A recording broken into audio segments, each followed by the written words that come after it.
그러면 오늘 말씀을 전하도록 하겠습니다. 오늘 말씀은 로마서 6장 10절에서 11절입니다. 제가 읽도록 하겠습니다. 그가 죽으심은 죄에 대하여 단번에 죽으심이요 그가 살아계심은 하나님께 대하여 살아계심이니 이와 같이 너희도 너희 자신을 죄에 대하여는 죽은 자요 그리스도 예수 안에서 하나님께 대하여는 살아있는 자로 여길지어다. 아멘. 제가 얼마 전에 이제 우연히 최근에 유행했던 드라마의 처음 장면을 보게 되었습니다. 이제 대기업의 신입사원들이 입사하게 되었습니다. 그러니까 다들 준육이 들어가지고 다 상사의 눈치를 보고 상사가 말도 안 되는 인생관을 이야기하고 삶을 이야기할 때 예 알겠습니다. 위대하십니다. 다 아부를 하는 것입니다. 그리고 말도 안 되는 지시를 해도 그걸 다 따라서 하고 또 야근을 시켜도 아무 소리 못하고 야근을 하고 부당한 지시를 해도 다 순종하며 따르고 뒤에서만 계속 불평을 이야기하면서 이렇게 회사를 다니고 있습니다. 출근할 때마다 다 눈치를 보면서 이제 출근을 합니다. 그런데 주인공만 당당하게 정시간에 딱 출근하고 퇴근 시간 되면 딱 퇴근을 합니다. 할 일이 있으면 자기가 할 일 딱 하고 상사가 부당한 요구를 하면 저 이거 못합니다. 이거는 부당한 지시입니다. 이야기를 하는 것입니다. 주변에 이제 입사 동기들이 주인공한테 이야기하는 것입니다. 야, 너 사회생활 안 해봤구나. 너 이렇게 하면 곧 잘려. 이렇게 이야기합니다. 그런데 이 주인공은 잘리면 말조하고 당당하게 이야기를 하는 것입니다. 그리고 나서 이제 여러 가지 회사에서 잡일을 시키는 것입니다. 그런데 한 장면에서 이제 고장난 복사기를 갖다가 고치는 일을 시켰습니다.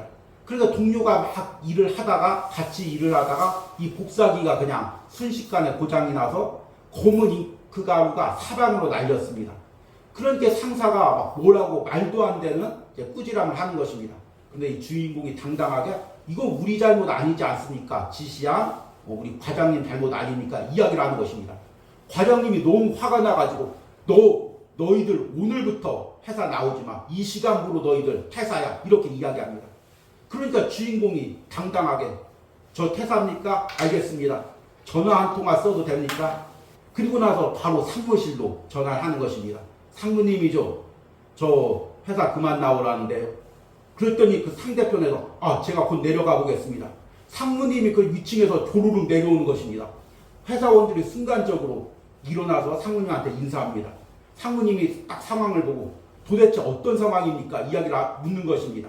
그러니까 과장이 이 신입사원들이 복사기를 이렇게 망가뜨리고도 그리고 나서도 저한테 대들길래 제가 다 오늘부로 잘랐습니다. 이렇게 이야기하는 것입니다. 상무님이 뭐 화를 내는 것입니다. 지금 회장님 아들을 자르면 어떡합니까? 이야기를 하는 것입니다. 너무 뻔한 내용이죠. 알고 봤더니 이 주인공이 이제 회장님 아들이었는데 경영 수업을 하기 위해서 말단 사원부터 들어온 것이었습니다. 그런데 이 드라마를 보면서 여러분 한 가지 의문이 들지 않습니까? 똑같은 다 이제 지금 입사한 동기들입니다. 똑같은 시간에 출근하고 똑같은 시간에 퇴근합니다. 똑같은 일을 맡고 있습니다. 똑같은 상사의 이야기를 듣고 있습니다. 말도 안 되는 상사의 꾸지람을 듣고 있습니다. 부당한 대우를 받고 있습니다. 그런데 다른 사람들은 다 준육이 들었는데 왜 주인공만 준육이 들지 않고 당당하게 자기 업무를 할까요? 쉽게 여러분들이 이렇게 대답할지 모릅니다. 회장님 아들이니까 그렇죠. 이렇게 대답할 것입니다. 물론 집에 가면 회장님 아들이지만 지금 현실에서는 다른 직원들과 똑같습니다. 같은 시간에 출근하고 같은 일을 하고 또 같은 시간에 퇴근하고 같은 소리를 듣습니다. 똑같은 상황, 똑같은 환경에 주어졌는데 왜 주인공만 이렇게 당당할까요? 준육이 들지 않고 당당할까요? 주인공은 자신의 인생에 대한 계획을 알고 있었습니다. 지금 이 회사 업무에 대한 계획을 알고 있었습니다. 지금 아버지가 회장님인데 지금 이 회사를 내게 물려주기 위해서 지금 잠시 말단 사원으로 경영 수업을 시키는 거다. 그리고 내가 이 경영 수업을 다 끝나고 이 회사를 내가 물려받을 거다. 지금 나에게 저 말도 안 되는 이야기를 하고 있는 저 과장도 사실은 내 밑에서 일할 거다. 그리고 저 과장이 잘못 일을 하고 또 인격이 안 돼 있으면 내가 나중에 회장이 돼서 당연히 저 사람을 이제 퇴사시킬 거다. 이런 계획과 확신이 있기에 이런 상황에도 전혀 눌리지가 않고 일을 이어갈 수가 있었던 것입니다. 그런데 여러분, 이 회장 아들이 가져야 될 이 마음가짐이 사실은 우리 그리스도인들이 가져야 될 마음가짐입니다. 여러분, 우리도 이 짧은 인생에서 세상 사람들과 똑같은 환경에 놓여 있습니다. 그렇지 않습니까? 오늘 예배드리지만 한 주간의 삶은 세상 사람들과 다를 것이 없습니다. 똑같은 시간에 출근해야 되고 똑같은 시간에 퇴근해야 되고 사람과의 관계에서 말도 안 되는 소리를 들을 때도 있고 부당한 요구를 받을 때도 있고 모욕을 당할 때도 있고 똑같이 세상 사람들과 물질적인 어려움을 당할 때도 있고 육체적인 아픔을 당할 때도 있습니다. 가정에 어려움이 있을 수도 있습니다. 그런데 세상 사람들이 그것에 다 눌려있고 주눅들고 우울하고 낙담감에 빠져있을 때 우리 그리스도인은 어떻게 당당할 수가 있습니까? 나를 향한 하나님의 계획을 알기 때문입니다. 나는 하나님의 아들입니다. 예수님의 핏값으로 날 사셨습니다.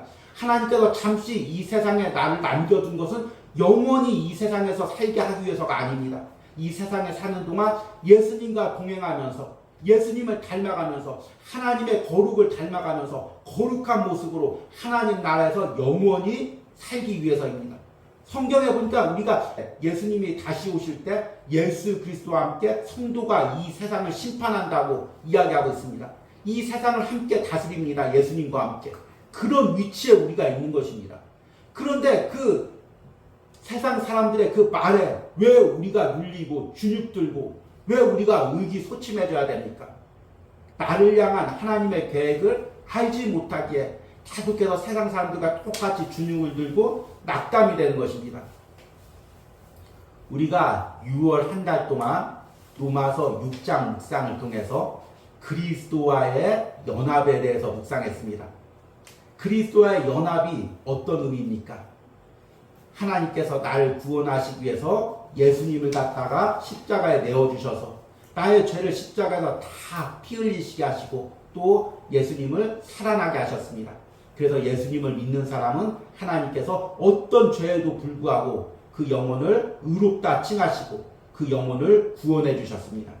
그런데 하나님은 단순히 우리 영혼을 구원해 주신 것뿐만 아니라 성령을 통해서 내가 예수님 믿을 때 내 안에 성령님께서 나를 예수 그리스도와 연합하게 해서 내 옛사람을 십자가에 못 박혀 죽게 하고 예수님과 함께 새 사람으로 살게 하셨습니다. 내 삶에서도 예수님과 함께 죽고 예수님과 함께 살아나는 은혜를 경험하며 사는 것입니다. 이것이 바로 그리스도와의 연합이죠. 그리고 이 그리스도와의 연합에 하나님의 계획이 담겨져 있습니다.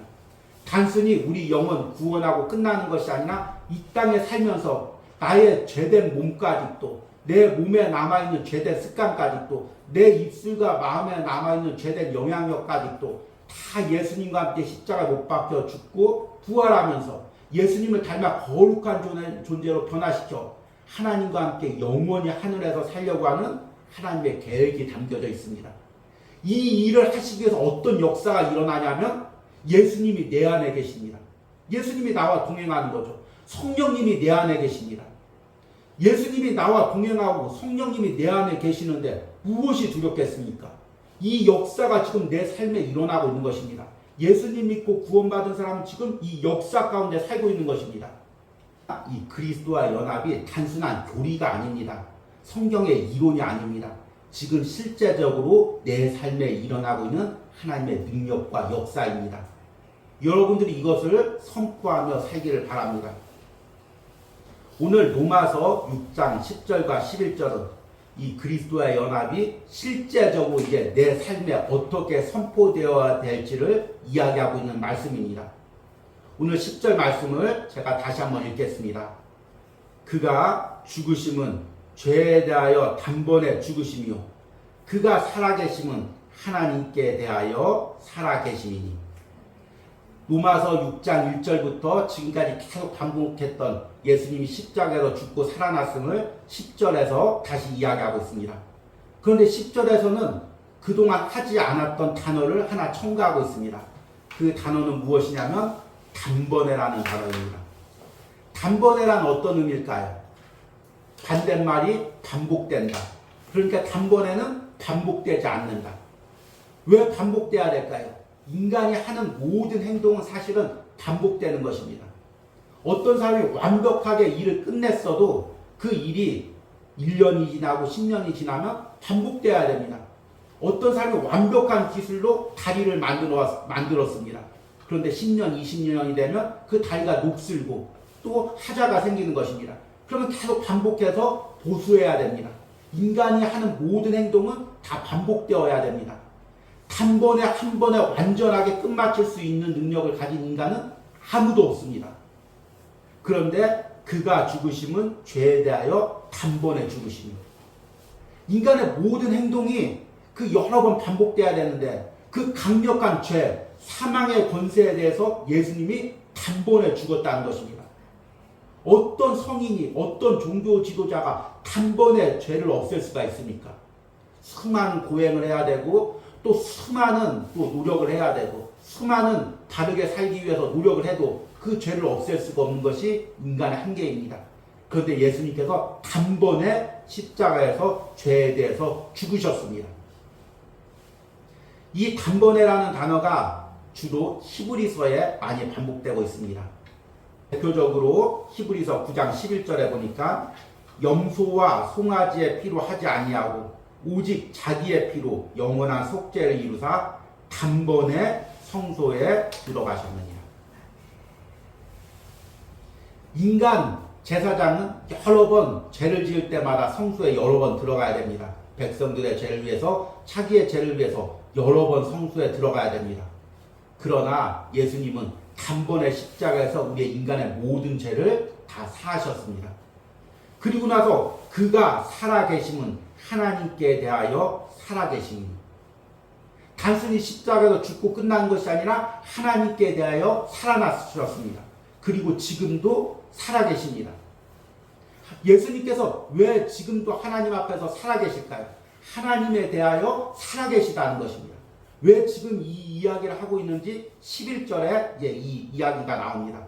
이와 같이, 11절은 이와 같이로 시작됩니다. 여기서 이와 같이는 무엇일까요? 예수님이 십자가에서 죄에 대해서 단번에 죽은 것 같이, 하나님께 대하여 살아있는 것 같이, 너희도 너희 자신을 죄에 대하여는 죽은 자요, 그리스도 예수 안에서 하나님께 대하여는 살아있는 자로 여길지어다. 여기서 여길지어다는 무슨 의미입니까?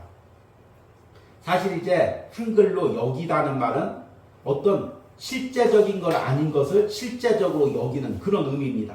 내가 사장님이 아닌데 너 사장님 것처럼 오너처럼 일하고 여기고 이래, 이런 의미입니다. 그런데 헬라어의 여길지어다는 헬라어의 노기조마이라는 단어입니다. 이것은 무언가 어떤 사실을 깊이 묵상하고 이것이 진리임을 깨닫고 이것을 내 삶에 적용하고 내 삶에 선포하라는 의미입니다. 지금 10절과 11절의 연결은 무엇이냐면 그리스도와의 연합을 이야기하면서 우리가 이 부분에 대해서 확신을 가지지 못할 수가 있습니다. 정말로 내 옛사람 예수님과 함께 십자가에 죽었나? 내가 예수님과 함께 새 사람으로 살아났나? 이게 어떻게 가능하지? 하나의 이론 아니야? 이렇게 반응할 수가 있으니까 이제 10절과 11절에 못을 박는 것입니다. 예수님이 십자가에서 단번에 죽으셨다. 그리고 예수님이 하나님께 대하여 살아계시다. 그리고 그 십자가에서 일어난 일이 이와 같이 너희 삶에도 그대로 일어난다. 지난 시간에 믿음이란 무엇이라고 이야기했습니까? 하나님이 예수 그리스도를 통하여 십자가에서 이루신 그 일을 믿는 것이 믿음이라고 말씀을 드렸습니다. 지금 예수님이 십자가에서 죄에 대해서 단번에 죽고 하나님께 대해서 살아있는데 그 일이 지금 내 영혼에도 내 삶에도 일어났다는 것입니다. 내가 죄에 대하여 단번에 죽고 지금 내가 하나님께 대하여 살아있다는 것입니다. 이 11절의 의미가 무엇입니까? 두 가지로 해석할 수가 있죠. 내가 죄에 대하여 단번에 죽었다는 것입니다. 다시금 죄로 돌아갈 수가 없다는 것입니다. 그리고 하반절의 두 번째 내용은 무엇이냐면 하나님께 대하여 살아있다는 것입니다. 하나님께 대하여 살아있다는 건 무엇입니까? 하나님을 향하여 내가 걸어간다는 의미입니다. 여기까지 여러분들이 이 말씀을 제대로 이해했으면 이제 로마서 6장 1절과 2절과 10절과 11절이 연결이 됩니다. 로마서 6장 1절과 2절에 무엇이라고 이야기합니까? 그런즉 우리가 무슨 말을 하리요? 은혜를 더하게 하려고 죄에 거하겠느냐? 그럴 수 없느니라. 죄에 대하여 죽은 우리가 어찌 그 가운데 더 살리요? 바울이 복음을 전합니다. 우리가 구원을 받는 것은 우리의 행위 때문이 아니라 예수 그리스도를 믿는 믿음 때문에 구원을 받고, 우리가 어떤 죄를 지었더라도 어떤 행위가 있을지라도 예수 그리스도를 믿으면 하나님께서 우리를 의롭다 여겨주시고 우리를 구원해 주신다는 그 복음을 전합니다.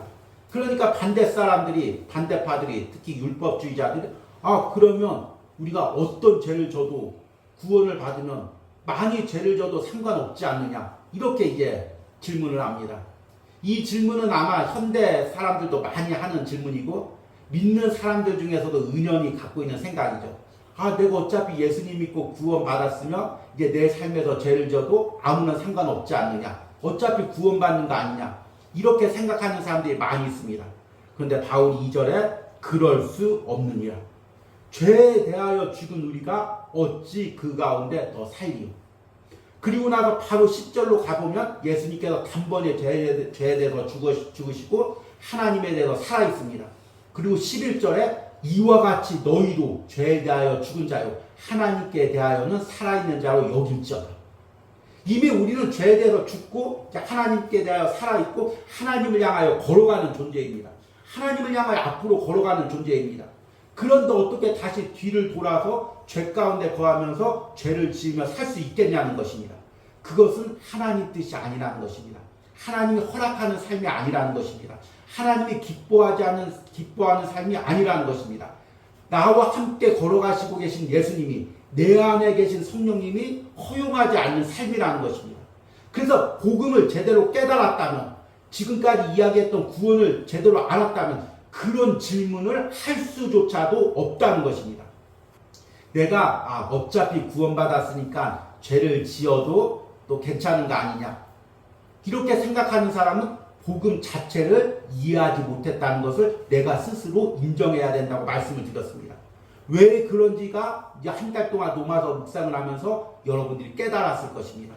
진정으로 복음을 깨달은 사람, 예수님이 십자가에 죽고 부활한 의미가 무엇인지를 깨달은 사람, 그 십자가의 죽음과 부활이 내 삶에서 일어났다는 걸 깨달은 사람은 절대로 죄로 돌아갈 수가 없습니다. 죄를 만만하게 볼 수가 없습니다. 죄 짓는 것을 쉽게 생각할 수가 없습니다. 하루하루 두렵고 떨림으로 예수 그리스도의 십자가의 죽음과 부활을 내 삶에서 짊어지고 예수님과 함께 하나님을 향해서 걸어가는 사람들입니다. 그러기 어떤 상황에서도 눌리지 않고 두려워하지 않고 그 길을 걸어가는 사람들이 바로 우리 그리스도인인 것입니다. 그래서 이제 이 그리스도와의 연합 6월달 이 말씀을 맺으면서 이 그리스도와의 연합이 내 삶에 어떤 상황에서 선포되어야 될지 세 가지를 이야기하려고 합니다. 이것은 이제 실제적인 말씀의 적용입니다. 첫 번째는 죄가 나를 다시 사로잡으려고 할 때입니다. 예전에 내가 지었던 죄의 습관들이 다시금 나를 사로잡으려고 할 때 여러분들은 그 죄에 대해서 선포해야 됩니다. 나의 옛사람은 이미 십자가에서 죽고 없다. 나는 예수님과 함께 새로운 사람으로 태어났다. 예수님이 죄에 대해서 단번에 죽었듯이 나도 죄에 대해서 단번에 죽었다. 죄가 다시금 나를 주장하지 못한다. 사망의 권세가 나를 주장하지 못한다. 여러분들이 내 죄된 습관에 나를 다시 죄로 끌고 가려는 사망의 권세 앞에 날마다 이것을 선포해야 됩니다. 한참 우리가 은혜 받고 말씀대로 살다가 잠깐 말씀에서 멀어지면 또 은혜가 사그러지면 내 안에 남아있던 죄된 습관이 내게 속삭입니다. 너 원래 그랬던 사람 아니잖아. 너 원래 그렇게 신앙생활 잘했던 사람 아니잖아. 너 원래 그렇게 은혜로 살았던 사람 아니잖아. 너 세상에서 놀았던 사람이잖아. 너 세상에서 이거 즐겼던 사람이잖아. 왜 너답지 않게 살려고 해? 너 다시 예전에 나랑 했던 그대로 살아야지. 예전의 성격대로, 예전의 말투대로, 예전의 행동대로, 예전에 쫓던 것 그대로 쫓고 살아야지. 이렇게 이야기합니다. 그럴 때마다 우리는 그 죄의 속삭임에 대해서 선포해야 됩니다. 나는 예수님과 함께 죽고 새롭게 태어난 사람이다. 나의 옛사람은 이미 죽었다. 죄에 대하여는 나는 죽었다. 이제 하나님께 대하여 살아있는 존재다. 여러분, 죄된 습관이 다시금 나를 사로잡으려고 할 때마다 날마다 이것을 선포해야 됩니다. 두 번째는 현실에서 무력감을 느낄 때 이것을 선포해야 됩니다. 우리가 이렇게 예배를 드리지만 또 말씀을 듣지만 또 한 주간 세상을 살면 이 예배 드린 거, 은혜 받은 거, 말씀 들은 거 다 잊어버리고 세상 사람들과 똑같이 살아갑니다.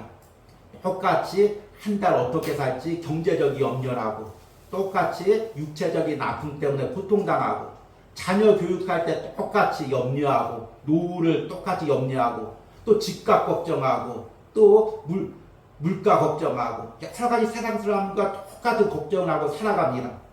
왜 그럴까요? 바로 내가 예수 그리스도와 연합되어 죄에 대해서 죽고 하나님께 대하여 살아가는 존재라는 것을 잊고 살기에 세상 사람들처럼 똑같이 세상 환경에 눌리는 것입니다. 우리는 하나님의 자녀입니다. 잠시 이 세상에 하나님의 섭리와 계획 가운데 살아가고 있는 존재입니다. 그런데 세상을 살다가 이걸 잊어버립니다. 세상 사람들처럼 어울리다가 세상 사람들처럼 돈 이야기하고 앞날 이야기하고 자녀 교육 이야기하고 또 집값 이야기하다가 어느 순간에 그걸 잊어버려 버립니다. 그러니까 세상 사람들은 똑같이 눌리게 되는 것입니다. 똑같이 눌려서 그 하나님의 자녀로서의 그 권세를 누리지 못하고 살아가게 되는 것입니다. 여러분, 지금 내가 왜 눌려 있습니까? 왜 준육이 들어 있습니까? 왜 무기력합니까? 그 이유를 말씀 가운데 찾고 깨달으시길 바랍니다. 마지막으로 이것을 언제 선포해야 되냐면 나 자신에 대해서 절망할 때입니다. 여러분, 내 자신에 대해서 절망해 보셨습니까?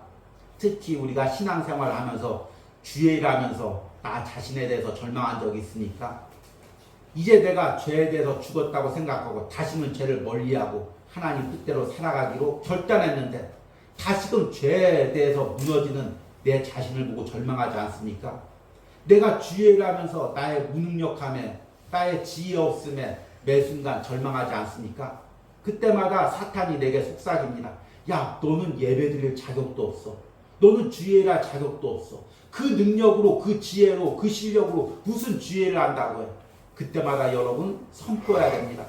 내 육체는 무기력하지만 내 머리는 지혜가 없지만 내 안에 예수 그리스도가 살아계시다. 성령님께서 내 안에서 역사하시다. 나의 옛사람은 지금 예수님과 함께 죽고 나는 새 사람으로 예수님과 함께 살아가고 있다. 나를 향한 하나님의 계획이 있다. 내가 어떤 실패를 했을지라도 사람들이 나에게 뭐라고 할지라도 나를 향한 하나님의 계획이 있다. 이것을 날마다 선포하며 걸어가야 됩니다. 여러분들이 한 달 동안 예수 그리스도의 연합에 대해서 묵상했던 이 것들을 단순히 여러분들이 지식적으로 듣고 또 끝내는 것이 아니라 여러분들이 이제 앞으로 신앙생활하면서 날마다 이것을 선포하시길 바랍니다.